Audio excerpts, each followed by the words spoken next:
క్రైస్తవుడు అయిపోయావా, యేసుక్రీస్తు ప్రభు వారి రక్తం ద్వారా కడుగుబడి, అయితే ఆ పేరును బట్టి సిగ్గుపడబాకు, అయితే ఆ దేవుని బట్టి సిగ్గుపడబాకు, క్రీస్తు కొరకు పనిచేయటం ఆరంభించు అంటాడు.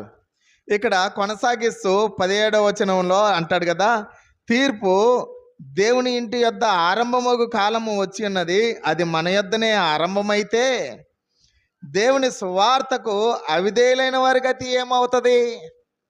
ఆరంభమవుతుంది దేవుని యొద్ద నుండి తీర్పు. అది బహు తక్కువ సమయంలో రానయ్యింది, కాలం కొంచెమే. ఇప్పుడు అంటాడు, తీర్పు దేవుని ఇంటి యొద్దనే ఆరంభమైతే అంటే అంటాడు కదా, మన యొద్దనే ఆరంభమైతే అంటాడు. మన యొద్దనే ఆరంభమైతే దేవుని సువార్తకు అవిధేయులైన వారి గతి ఏంటి?